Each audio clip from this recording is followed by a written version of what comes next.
Hey guys, welcome back to the Addictively Speaking podcast. I'm James, your host, and this podcast I'm going to be talking about not so sober occasions. I was just thinking, like in life, tons of occasions that come up, or tons of things that happen in your life where being sober is very odd.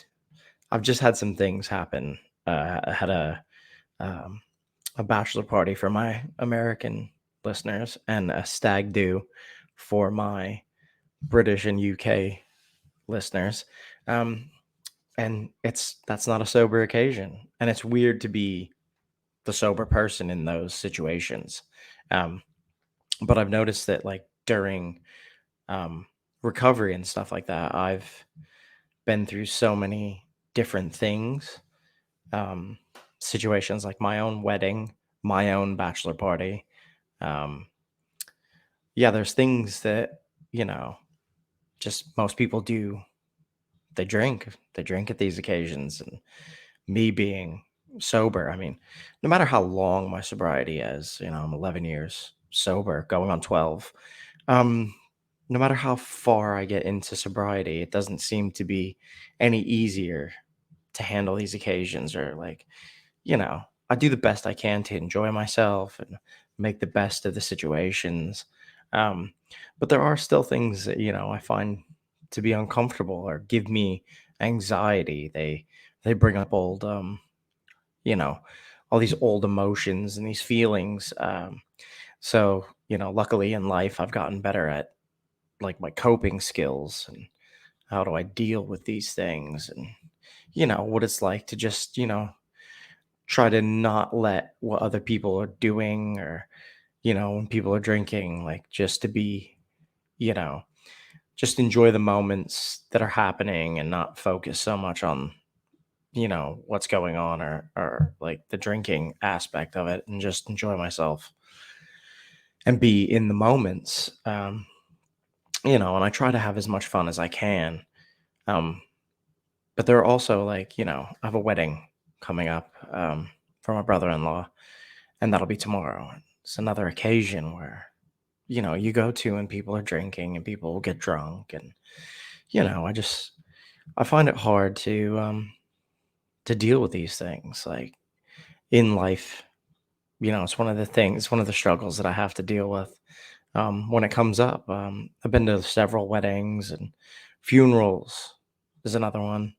You go to like the funeral and then the after bit of the funeral, there's usually at a pub or a restaurant where alcohol is being served and people are drinking because it's a horrible thing to go through. So people usually use the alcohol to loosen up and to cope and to, you know, get on with things. So I've had to deal with a couple of these things um, in my sobriety, through the years. The first one probably was for me would be my bachelor party and my wedding. And luckily for me, my friends were really great. My best friend Sam planned it, and it was, all geared towards things that were, you know, non alcoholic or not centrally focused on alcohol. Um, we went indoor rock climbing and then went to like a Dave and Buster's type place, which is like a adult arcade and food, and they had uh, go karts, indoor go karts, and things like that. So yeah, it was definitely geared the other way. There was options for people to drink when they wanted to, which I thought was great because it gives everybody the opportunity to enjoy themselves the way they prefer. But it wasn't like the main focus. And I think, when you think about a bachelor party or a stag do, like that's like the main focus, isn't it? To go and get absolutely shitty drunk and, do some regrettable things. But yeah, luckily for me, that wasn't the case. We enjoyed ourselves, and the people that drank enjoyed themselves, and it was a overall great experience. And at the wedding, I was, it was filled with booze, But again, luckily enough, then my friends, you know, they respect me enough to let me do my own thing. I had Gatorade and I drank Gatorade and did my toast with Gatorade and all that kind of stuff. So, I handled that well. And that was, you know, I wasn't too far sober. And I was in a couple, maybe 5 years, maybe less. So, yeah, it's different when you deal with things.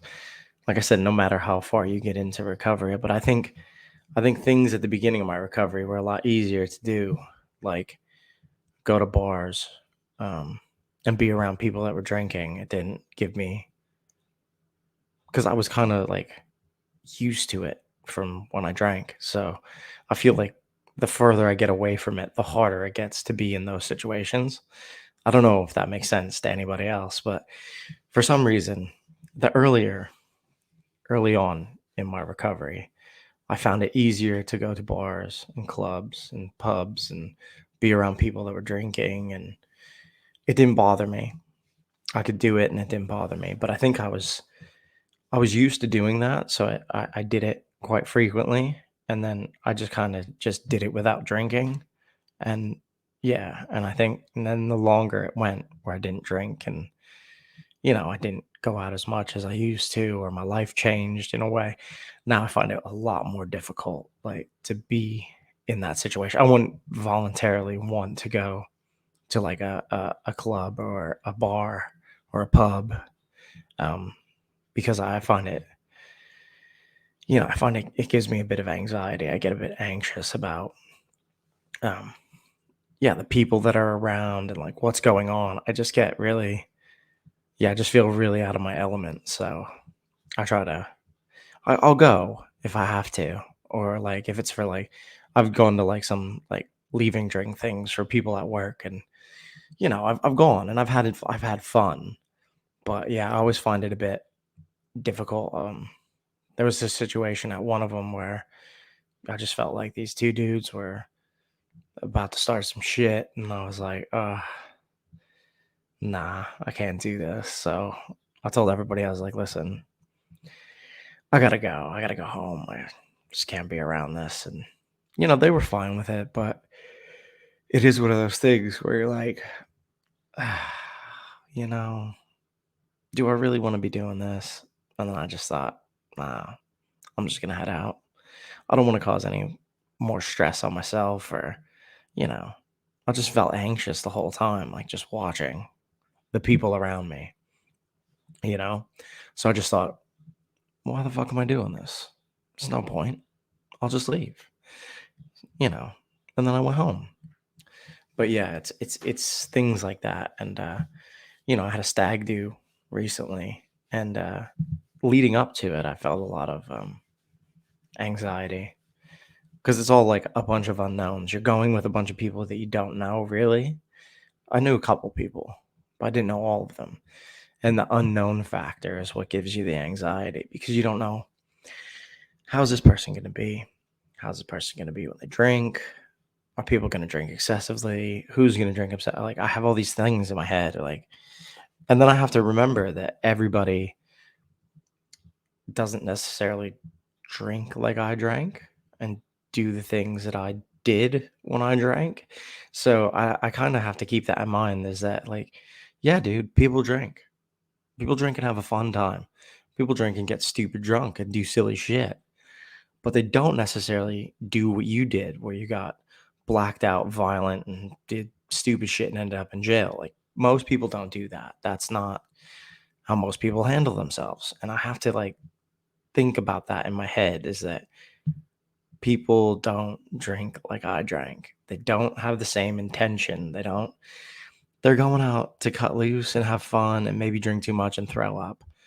They're not going out to black out and fucking smash somebody's face off the pavement and go to jail. They're not. They're not doing that, And that's what I was doing. So I have to tell myself that people drink normally, socially, and they enjoy themselves. I wasn't in that game. I didn't do it that way. So, yeah, I have to kind of keep that in my head and keep telling myself in my head that that's not everybody's not like you. You do it to the extreme. You go too far, you know. And everybody else might go too far, but their too far is not as far as my too far. So, you know, I went on the stag do and I had a great time. And the guys were a blast, and I had such a good time. And I'm so glad that I did it and I didn't, get too worked up about it. I kind of let it go and enjoyed myself and had a great time. You know, I had a lot of good time with the guys on the boats, and yeah, we went on canal boats, so we were trapped on like 8 people on a tiny canal boat. So I was on the drunk boat as well, so that was interesting. They were a lot of fun, crazy, doing stupid shit. I had a good laugh, so it was all worth it in the end. Um, yeah. So, and there are also some things in life. Like I think I've been through enough things in my life, sober now, that I can kind of talk about. Like I don't know. I've been through enough, losing enough people. My mom, my dad. Um, these are things that like trigger people to like relapse or to drink or to, not be able to handle the situation. And I think I've made it far enough into my recovery that luckily for me, I had a good support system around me when my mom and my dad passed away, that I was able to, you know, deal with the situation and not turn to what I used before to cope with all the things I was going through in my life at the time. So I did find it a lot easier because of that, because I had, my wife and her family and my brother, and I turned to them for support. Um, you know, when as before I wouldn't have done that. I would have tried to escape and to drink and to become an absolute animal and do horrible things. And that was just not where I was in life. And luckily, I had the support of the people around me. And that's what really got me through those moments because, you know, losing somebody like a parent is never easy.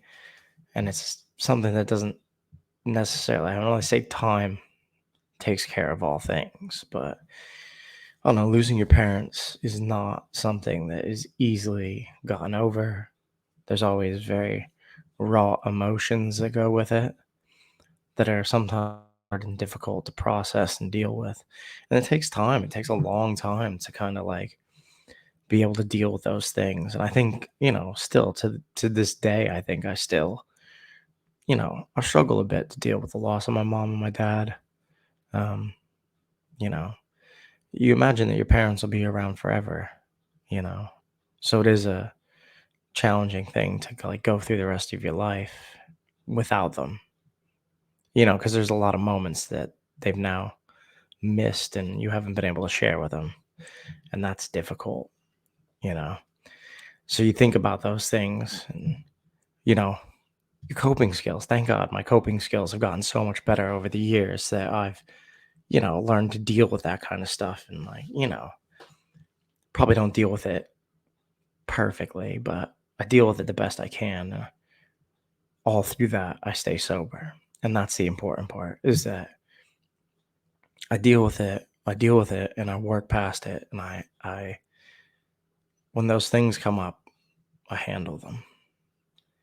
I don't turn to anything else. I don't use anything else. I just deal with it. Or I talk to somebody or, I just do things to help me. I'll run, I'll go to the gym. I do things to like mitigate that anxiety or the feeling of depression or sadness or any of that, you know.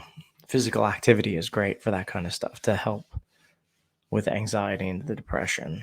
So that's what I typically use to get over those things, you know, because the coping skill before was to use alcohol to numb everything, to escape, to get away. And obviously, that's not the answer. You know, I couldn't escape it. I couldn't get away from it. I still have, at the end of the day, you still have to deal with it. I wake up in the morning, um, I feel just as bad as I did before I drank. Probably worse because now I've used a depressant for 6 hours or 7 hours, and I wake up feeling like absolute trash because, you know, I couldn't cope with everything. I couldn't deal with everything. I didn't know how to handle anything in life at all. I couldn't handle any of it, you know? And now, like I'm a- I'm as many years sober now as I have, but that I dealt with my problems with alcohol. So it was 11 years and 11 years. Now I'm going on 12. So I'll be 12 years in January. And yeah, so I've dealt with a ton of it. Christmas. Christmas is another one. Huge, huge drinking holidays, you know, Christmas, New Year's, So I've done 11 New Years now sober. New Year's doesn't bother me one bit anymore. I'm not bothered by it. I could, I don't care. I could stay up. I could not stay up. Most people are out getting wasted and, you know, losing their shit. Uh, but yeah, I could take New Year's or leave it. Usually in bed by like 10 o'clock. Don't even stay up to see the New Year turn over. Sometimes, but not usually. I'm a parent now, so it goes past 9 o'clock and I'm struggling at life. It's actually 10:23 right now, and yeah, up way past my bedtime. Especially having two kids. You learn that 9 o'clock is the optimal bedtime as a sober adult. There's nothing wrong with going to bed at 9 o'clock at all. If anybody tells you there's something wrong with them. Honestly, 9 o'clock is it's the best bedtime. Anyway, I digress. Um, yeah, so like there's tons of things, that you have to go through.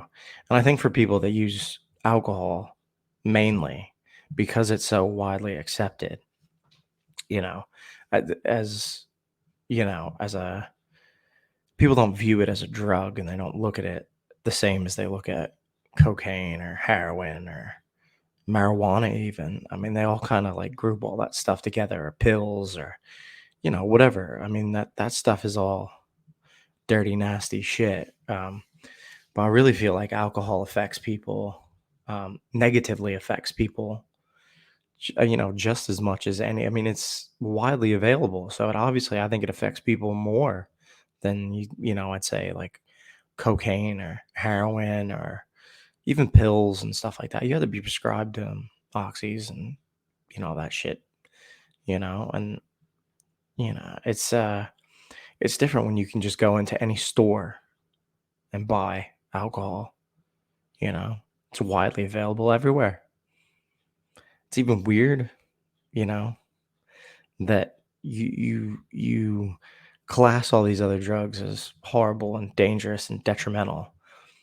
And they're like people will say, "Oh, well, I don't know how people can use heroin," but then they're like the same person that goes out and drunk drives on like a Saturday night. So I mean, one is just as bad as the other. I mean, you know, you heroin does ruin your life and it does a lot of horrible things, but I mean, drink driving isn't much better. I mean, if you kill somebody, then what? I mean, you've you've killed somebody. So, you know, I just think that they should be kind of held on the same kind of level. But it is what it is. I mean, it's socially acceptable. It's everywhere. It's all the time, you know. There's not occasions that you don't go to where alcohol is available to you. Um, barbecues, that's there's all these types of things. There's all types of stuff. Parties, Christmas parties for work, you know. There's holidays like the 4th of July, Thanksgiving's a drinking holiday in the States. Well, a big drinking holiday, huge drinking holiday, Thanksgiving Eve. People. at least where I'm from. I know uh, in Pennsylvania for sure. I mean, Thanksgiving Eve is like go out and get shitty drunk. It's like that's what you do. St. Patty's Day. There's all these things that it just all of revolves around drinking. I mean, if you think about any type of occasion, alcohol is always readily available. Sporting events, it's everywhere. So for somebody like me who, is sober and has to stay away from it, um, yeah, it surrounds me. It surrounds me all the time. I'm around it constantly. I work in the restaurant industry. I'm around it at work, you know? I'm around it, you know, wherever. Wherever you go, it's there, you know. So it's like a battle that I fight daily, every day. You're just around it, you're near it.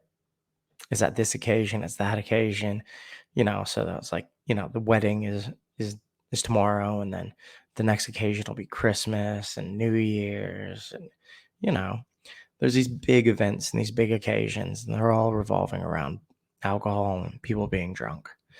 You know, so my life is based around avoiding that, avoiding those situations, or at least not avoiding them, but at least making the best of them. So I think in recovery, that like the best thing you can do is just if you are strong enough and you are, you know, dedicated in your recovery, you can go into these situations and enjoy them, and you know, it is it is something that you can do, and you can be around it and have fun, and still enjoy yourself without having to use alcohol or any type of substance really. So yeah, I mean that's basically it. I just want to talk about occasions that you have to go through. There's these things that we just have to go through in life, and we have to get through them. And I think alcohol is, it's involved in a lot of things in our lives. And I think for a person who doesn't use alcohol, and I say it's different for like other drugs, because, you know, like cocaine and heroin and stuff it's not readily available. It's not, you have to buy it from somebody. You have to source it, it has to come from somewhere else. You have to find a dealer, blah, blah, blah, blah, blah. With alcohol, you just get it from a corner store, you get it from a supermarket, you get it from the bar or the pub that you're at. Like it's there. It's already there. It's ready and waiting. Um, so yeah, I just wanted, this is more focused towards alcohol, um, and the occasions that, people drink at, celebrations, there's celebrations you drink at, funerals you drink at, birthdays you drink at. I mean, you know, all the big ones, all the ones with the zeros on the end of them, you know, 30, 40, 50, 60, you know, they're big events. Everybody's having a drink or two to lighten the mood, to have a good time. So these are all types of things that you have to kind of like, I've had what, you know, 11 birthdays, all sober now. So, I mean, those are, huge, huge milestones. I remember my 30th birthday was an absolute drunken event. So, being able to move on from that and to have, birthdays that don't centralize around being as drunk as one can humanly possibly be, just to be completely annihilated, you know, is nice. I get to enjoy my birthday. I get to enjoy the day. I get to enjoy the people around me and the experience of having another birthday and being sober for it. As before, I just would drink as much as humanly possible and, you know, be an absolute mess. So the benefits, of being sober, are tremendous for me. Um, they come with their, it's an upside and a downside, So, like, it does cause a bit of anxiety, but in the end, I'd rather be the person I am right now than the person I was before because, you know, I have everything in life that I could need. I have a wife, two beautiful kids, a job, you know. I've gotten everything that I really was missing before. So, in the end, it is possible to enjoy yourself at all these occasions where alcohol is involved and you don't drink. You can still have fun. You can still be you and you can still be sober and you can enjoy it. It can be a wonderful experience. It might be a little stressful, um, you know, depending on what you're dealing with, but still, you have to go out there and enjoy yourself and live your life and your sober life and you know, I guess you can't be afraid to go into these situations and you know, I'm lucky I'm strong enough to be able to do that. I'm lucky that I'm I'm strong enough in who I am in my sobriety that I can go to these type of things and just kind of like forget about that and enjoy myself and be in those moments because, you know, I only have the anxiety like leading up to it. So once I'm in it, I'm a lot better.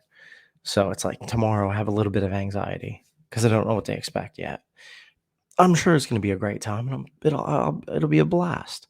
But still, a little piece of me, you know, there's a little bit of me inside that's like, ooh, is somebody gonna get really drunk? Somebody gonna, what's gonna happen? Um, because you don't ever know. I was at a friend's wedding, um, in Wales, and the next thing I know, I'm like pulling these two dudes apart on the dance floor trying to fight each other. Um, and I was it's like my biggest fear is that a fight breaks out and then there I am, stuck in the middle, being like, shit. Back in the day, I'd have just threw punches, I'd have just smashed people's heads. But, you know, luckily in life, I've learned that that's not the answer. That's not the way to handle it. And, I stopped the situation from happening and helped calm everything down by pulling these two people apart with another person that was there at the wedding. We separated them and stopped it from escalating because, you know, before I'd have been that guy. I'd have been that guy in that fight. That would have been me. That would have been how that went. I'd have been being pulled off of somebody, like so, like, I don't have to be that person anymore, but I do hate to see that happen because I I don't know why. I don't know why, but, like, if there's any type of shit happening where things are going down and it's about to be it's about to be on, like, I get involved and I don't know why. I just don't know why.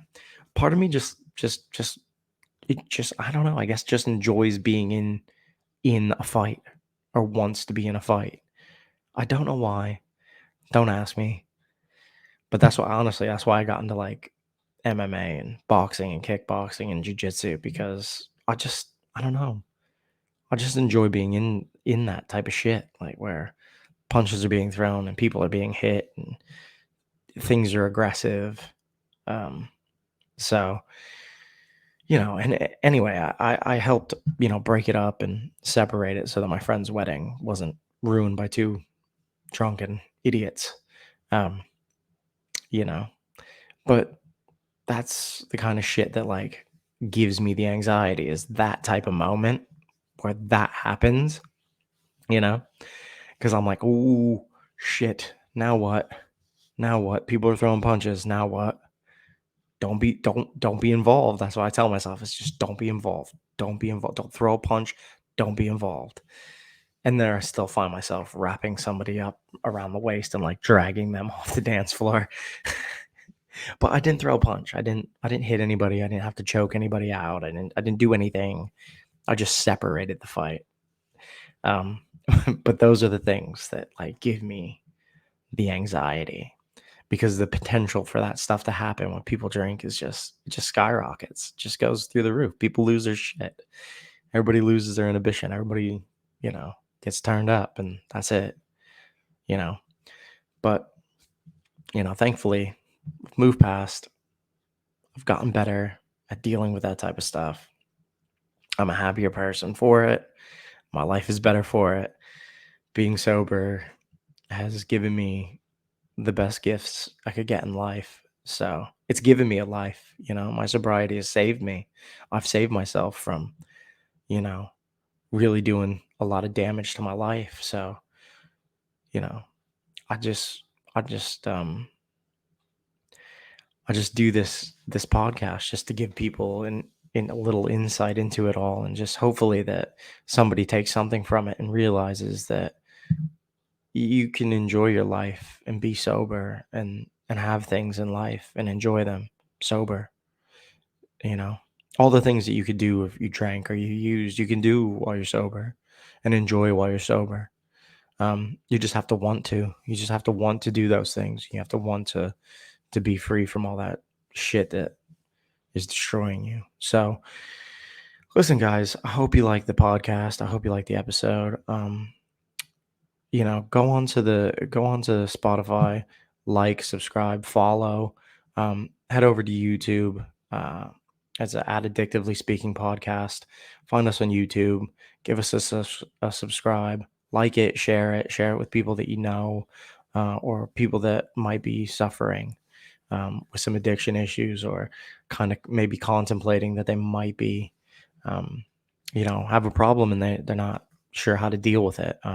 Sometimes just listening to somebody helps. So, or they can reach out to me. I'm on all types of social media platforms: Facebook, Instagram.